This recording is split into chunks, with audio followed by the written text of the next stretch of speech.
अगर क्रिकेट के इतिहास में सबसे अनलकी टीम को चुना जाए तो कई सारे लोग इंडिया को वोट करेंगे और कुछ लोग साउथ अफ्रीका को, मगर मैं जिस टीम को चुनूंगा वो होगी न्यूजीलैंड। 2019 के वर्ल्ड कप का सेमीफाइनल तो आप सभी को याद ही होगा, जिसमें न्यूजीलैंड ने सेकंड इनिंग्स में पूरा गेम पलटकर इंडिया के हाथों से वर्ल्ड कप को दूर कर दिया था। मगर उसके बाद उन्हें इस बात की बिल्कुल भी भनक नहीं थी कि वो टीम फाइनल में जितनी भी अच्छी क्रिकेट खेलती, मगर एक लॉ, एक इडियटिक रूल और अंपायर्स की लापरवाही उस न्यूजीलैंड की टीम के हाथों से उनका वर्ल्ड कप छीनने वाली थी। ये बात है उस दिन की जब न्यूजीलैंड ऑलमोस्ट फिनिश लाइन तक पहुंच चुकी थी, मगर rules, laws, system and most importantly किस्मत ने उन्हें वर्ल्ड चैंपियन बनने से मना कर दिया और इंग्लैंड वो वर्ल्ड कप जीत गई। जिस टीम ने आज तक वर्ल्ड कप ना जीता हो और जो उस वर्ल्ड कप की फेवरेट इंडिया को हरा आ रही हो, उस टीम के साथ ऐसा होगा ये किसी ने भी एक्सपेक्ट नहीं किया था। Let's dive into the tragedy of 2019 world cup final.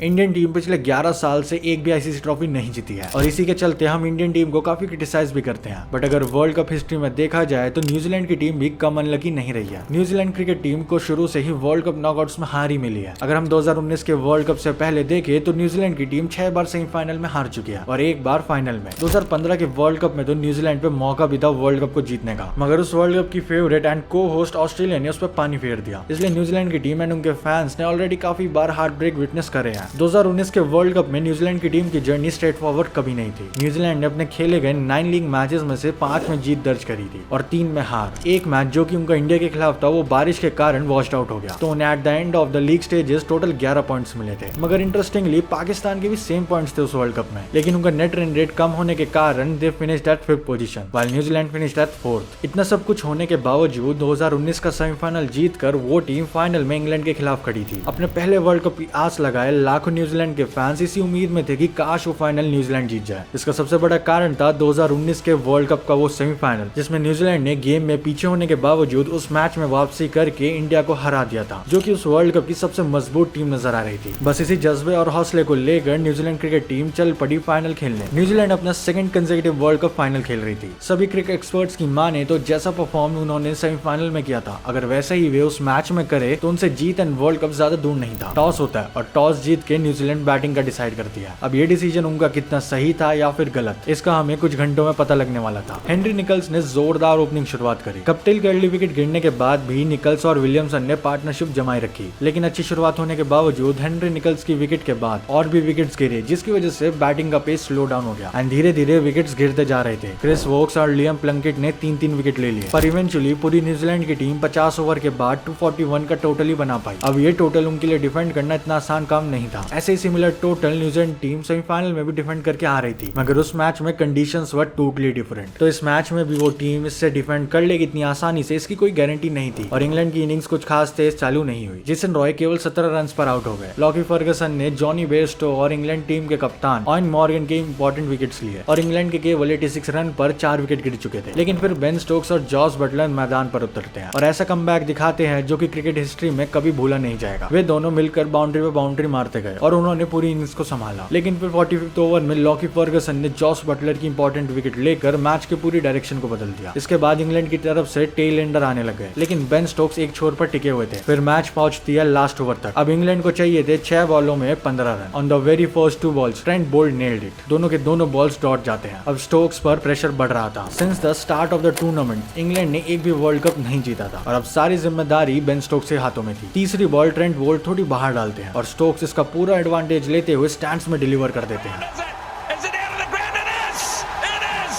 अब चाहिए थे 3 बॉल में 9 रन। फाइनल ओवर की वो चौथी बॉल और बस एक ऐसी घटना हुई जो वर्ल्ड कप फाइनल के इस बड़े मंच पर किसी ने भी एक्सपेक्ट नहीं की थी, जिसने न्यूजीलैंड की शर्मनाक हार की नींव रख दी और जहां पे क्रिकेट फेल कर गया। बेन स्टोक्स बॉल को जोर से हिट करते हैं, लेकिन बॉल को एलिवेशन नहीं मिलता, जिस वजह से बेन स्टोक्स भागना चालू करते हैं। अगर मैच जीतना था तो 2 रन लेने पड़ेंगे, क्योंकि नॉन स्ट्राइकर एंड पर आदिल रशीद थे। बेन स्टोक्स दूसरे रन के लिए भागते हैं। गप्टिल के हाथ में बॉल आती है और वो थ्रो करते हैं। जब बेन स्टोक क्रीज लाइन के पास आते हैं तो वे एक डाइव लगाते हैं एंड तभी दूसरी साइड से बॉल आके उनके बैट पे हिट होती है और वो बॉल सीधा बाउंड्री पे जाती है। Can you believe this? It is! I do not believe what I've just seen!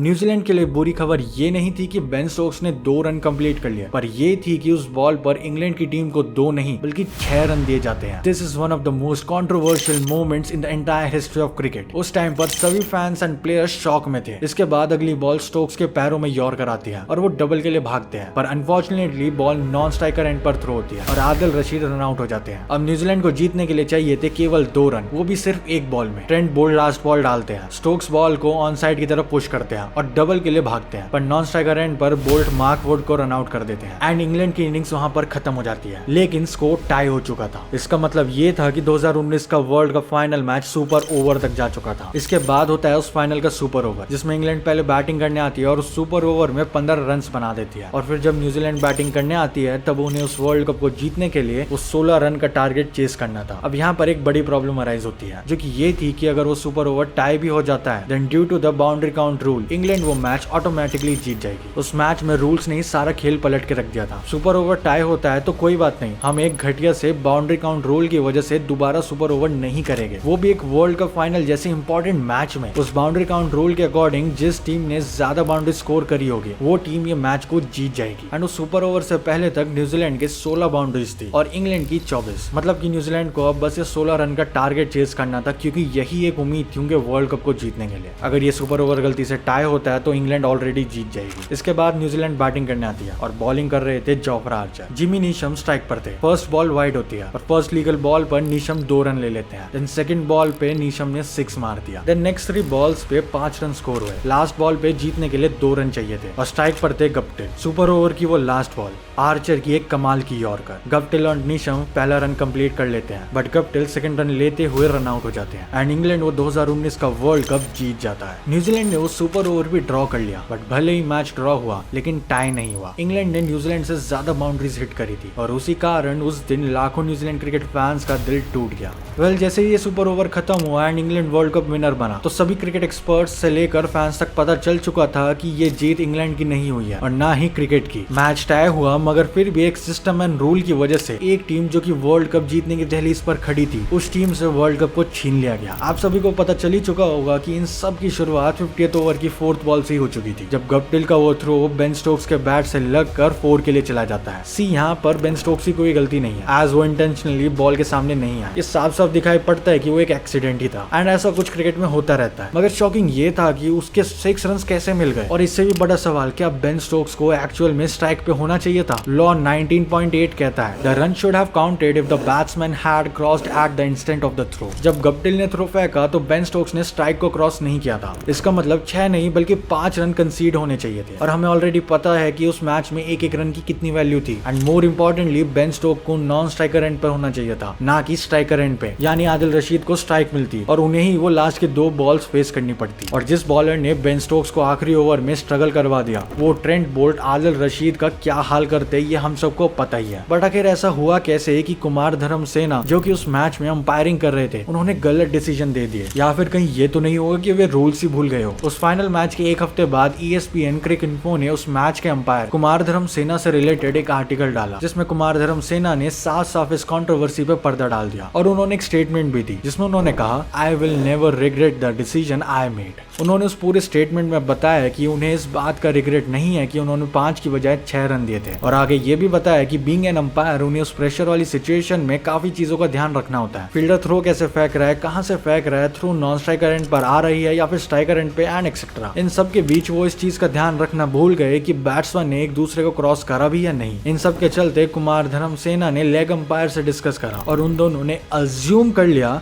कि बैट्समैन ने एक दूसरे को क्रॉस कर लिया था। इस डिसीजन के लिए ICC ने कुमार धर्मसेना को प्रेस तक किया था। उस पूरे आर्टिकल का लिंक डिस्क्रिप्शन में मिल जाएगा, अगर आपको रीड करना है तो आप रीड कर सकते हो। इन सब चीजों को सुन के और पूरी ट्रेजेडी को जान के आपको ऐसा लग रहा होगा कि अंपायर्स की गलती की वजह से एक टीम वर्ल्ड कप नहीं जीत पाई, एंड स्टेटमेंट के थ्रू वो अपने आप को बस बेसलेस वे में डिफेंड कर रहे हैं, जो कि थोड़ी बहुत सही बात भी है मगर शायद पूरी तरह से नहीं। लेकिन इन द फर्स्ट प्लेस ऐसा क्या हुआ कि वर्ल्ड कप फाइनल मैच में जहाँ पे कई सारे कैमराज लगे हुए होते हैं, उन्हें इस सब सब के बीच ये डिसीजन एक अजम्पशन के तौर पर लेना पड़ा। इसका जवाब भी कुमार धर्मसेना ने उसी आर्टिकल में बताया कि उन्होंने क्यों कोई रीप्ले चेक नहीं किया, ये चेक करने को कि बैट्समैन ने एक दूसरे को क्रॉस किया भी है या नहीं, लेकिन वो उस चीज को अज्यूम करने लग गए। The answer is very simple, क्योंकि उन्हें चेक करना अलाउड ही नहीं था। कुमार धर्मसेना आगे कहते हैं कि क्योंकि उस बॉल पे वो डिसमिसल नहीं हुआ था और ना ही कोई अपील हुई थी, तो उन्हें थर्ड अंपायर के पास जाके रीप्ले एंड कैमरास की परमिशन नहीं थी, इसलिए उन्हें वो डिसीजन अज्यूम करना पड़ा, जिसकी वजह से आगे जाके इस चीज को ट्रेजेडी का रूप लेना पड़ा और न्यूजीलैंड की टीम एक सिस्टम एंड परमिशन ना होने की वजह से वो वर्ल्ड कप को हार गई। हाँ, माना कि उस ओवर में ये सब ट्रेजेडी हुई, मगर ये सब वहीं तक सीमित नहीं था। सुपर ओवर टाई होने के बाद न्यूजीलैंड के आगे आईसीसी का एक सिंपल सा रूल खड़ा था, जिसका नाम था बाउंड्री काउंट रूल, यानी सुपर ओवर्स बार बार नहीं होंगे एंड जिस टीम ने ज्यादा बाउंड्री स्कोर करी होगी वो टीम वर्ल्ड कप को जीत जाएगी। ऑल उस वर्ल्ड कप के बाद आईसीसी ने उस रूल को हटा दिया, मगर शायद ये सब करने में कुछ ज्यादा ही देर हो चुकी थी। वेल, ये था उस 2019 वर्ल्ड कप के फाइनल का वो पार्ट जो कि फैंस के बीच कहीं खो सा गया था। वेल, उस मैच से रिलेटेड फैंस का रिएक्शन काफी खास था। मैच शुरू होते ही एक्सपेक्टेशन आसमान छूने वाली थी, लेकिन फिर सुपर ओवर ने सबको सरप्राइज कर दिया। दोनों टीम के फैंस ने काफी उम्मीदें रखी थी अपनी फेवरेट टीम के परफॉर्मेंस से, लेकिन कुछ अनएक्सपेक्टेड मोमेंट्स ने सबको हैरान करके रख दिया। बेन स्टोक के बैट पे बॉल लग के बाउंड्री जाना, नीशम का 6 और लास्ट के 2 रनआउट्स, ये सब कुछ था जिसने उस मैच को एकदम अनप्रेडिक्टेबल बना दिया था। लेकिन एंड मोमेंट पे बटलर के ब्रिलियंट रनआउट ने इंग्लैंड को वर्ल्ड कप जीतने का मौका दिया। फैंस का रिएक्शन काफी मिक्स था, कुछ खुश थे, कुछ थोड़े डिसअपॉइंटेड थे, लेकिन एक बात तो पक्की है, ये मैच क्रिकेट इतिहास में हमेशा याद रखा जाएगा। लेकिन क्या उस सिस्टम को बस एक बॉल के लिए हटा देना चाहिए था, या फिर हमेशा रूल्स एंड लॉस पे टिके रहना क्रिकेट अंपायर्स एंड टीम्स को भारी पड़ेगा? कमेंट करके अपना ओपिनियन जरूर बताना। अगर इंग्लैंड टीम के ऊपर वीडियो देखना है तो इस वीडियो पर क्लिक करो। अगर इंडियन टेस्ट टीम के डार्केस्ट फेस के बारे में जानना है तो इस वीडियो पर। Thanks for watching.